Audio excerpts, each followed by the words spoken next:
What if I told you that a boy who slept in recording studios because he had nowhere else to go now sells out arenas worldwide? What if I told you he was rejected by every major record label in Nigeria before becoming Africa's biggest music export? This is the story of Wizkid, and what you're about to hear will make you believe that Lagos produces legends. Ayodeji Ibrahim Balogun, known to the world as Wizkid, was born on July 16, 1990 in Surulere, Lagos, Nigeria. Surulere is one of Lagos's most densely populated neighborhoods. It's not the slums, but it's not luxury either. It's working-class Lagos, hustle or die. Wizkid's father had 3 wives and many children. Wizkid grew up in a large polygamous household. There were always many mouths to feed and never enough money. His parents were not wealthy. His father managed a small business. His mother was a Christian who took her children to church regularly. Young Ayodeji, as he was called then, loved music from the beginning. As a child, he would listen to Fela Kuti, King Sunny Ade, and Bob Marley. But he also loved American R&B and hip-hop. He absorbed everything. At age 11, Wizkid started recording music, but he had no money for professional studios, so he recorded in a local church studio. The pastor of the church, who loved music, had set up a small studio in the church basement with basic equipment. Wizkid would go there after school and on weekends. He would record songs. The pastor didn't charge him money. He saw the boy's talent and passion. But Wizkid's family didn't support his music dreams. His father wanted him to focus on education and get a real job. Music was seen as irresponsible. Wizkid would later say in interviews, "My father thought I was wasting my time. He wanted me to be a doctor or engineer, but I knew music was my calling." As a teenager, Wizkid started performing at local shows in Surulere and other Lagos neighborhoods. He would perform for free just to get stage time and build a following. He formed a group with some friends called Glorious Five. They made gospel music and performed at churches. But Wizkid wanted to do more. He wanted to do secular music. He wanted to be a star. At age 19, Wizkid left the group and decided to go solo. He started recording his own songs and shipping them to record labels. He burned his songs onto CDs and walked from one record label office to another in Lagos. Every single one rejected him. They said things like, "Your sound is not mature enough, you're too young, you look like a child, come back when you're older." Some labels didn't even listen to his music. They just looked at him and dismissed him. Wizkid was frustrated but not defeated. He thought, "If record labels won't sign me, I'll keep building my fanbase independently." He started hanging around studios. He would offer to record backup vocals for established artists for free, just to be in the studio and learn. There were nights when Wizkid slept in the studio because he had no transport money to go home. He would sleep on the studio couch or on the floor and wake up early before anyone arrived. Some producers took advantage of him. They would promise to help him but never did.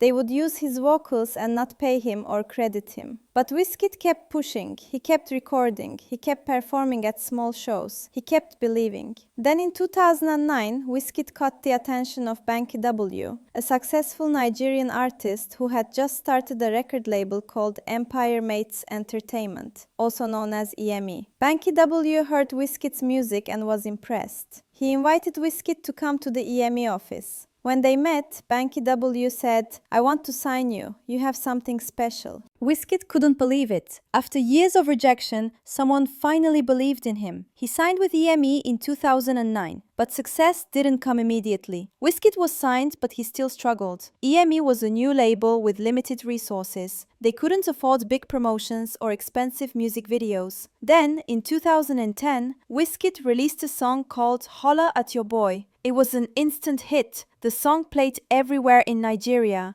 Clubs, radio, streets, parties, everyone was singing it. Holla at Your Boy became an anthem. Wizkid went from unknown to the hottest new artist in Nigeria almost overnight. He followed up with more hits. Tease Me, Don't Dull, Pakurumo. Wizkid was dominating Nigerian music, but he wanted more. He wanted to go international. In 2011, Wizkid released his debut album, Superstar. The album was a massive success in Nigeria and across West Africa. Wizkid was now a bona fide star, but in the rest of the world, nobody knew who he was. Wizkid started working on going international. He collaborated with international producers, he traveled to the UK and US to record. He networked with international artists. But breaking into the international market was incredibly difficult. African artists were not taken seriously by the global music industry. Radio stations didn't play Afrobeats, streaming platforms didn't promote African artists. Wizkid kept pushing. In 2014, he signed a deal with RCA Records and Sony Music International. He was the first African artist to sign with RCA Records. Then in 2016, everything changed. Drake, one of the biggest artists in the world, reached out to Wizkid. Drake wanted to collaborate. They created a song called One Dance. The song featured Wizkid and a UK artist named Kyla. When One Dance was released in April 2016, it became a global phenomenon. One Dance reached #1 in 15 countries. It became the most streamed song on Spotify at the time. It introduced millions of people worldwide to Wizkid and Afrobeats. Suddenly, Wizkid was not just a Nigerian star, he was a global artist. International media wanted to interview him, major artists wanted to collaborate with him, fashion brands wanted to dress him. Wizkid continued to release hits. Come Closer with Drake, Fever, Soko, Joho, every song was bigger than the last. In 2017, Wizkid became the first African artist to sell out the Royal Albert Hall in London. Then, in 2018, he sold out the O2 Arena in London, a 20,000-seat venue. Then in 2018, Beyoncé featured Wizkid on her album The Lion King's The Gift. The song was called Brown Skin Girl and it also featured her daughter Blue Ivy. The song celebrated Black beauty and African pride. In 2021, Brown Skin Girl won a Grammy Award for Best Music Video. Wizkid had won a Grammy. A boy from Surulere, Lagos, who used to sleep in studios, was now a Grammy winner. When the Grammy win was announced, Nigeria erupted in celebration. Wizkid was trending worldwide. He had made history. Then in 2021, Wizkid released his album Made in Lagos. The album was critically acclaimed and commercially successful worldwide. It debuted on the Billboard 200 chart. It was streamed hundreds of millions of times. In November 2021, Wizkid performed at Madison Square Garden in New York. He sold out the entire arena. 20,000 people came to see him. Wizkid was the first African artist to headline and sell out Madison Square Garden. It was a historic achievement. On stage at MSG, Wizkid looked at the crowd and said, "I'm from Lagos, Nigeria. I come from nothing and now I'm here. This is for every African kid with a dream. Your dreams are valid." The crowd went wild. Today, Wizkid is one of the biggest artists in the world. He has collaborated with Drake, Beyoncé, Chris Brown, Skepta, Her, Tems, and countless others. He has won multiple awards, including BET Awards,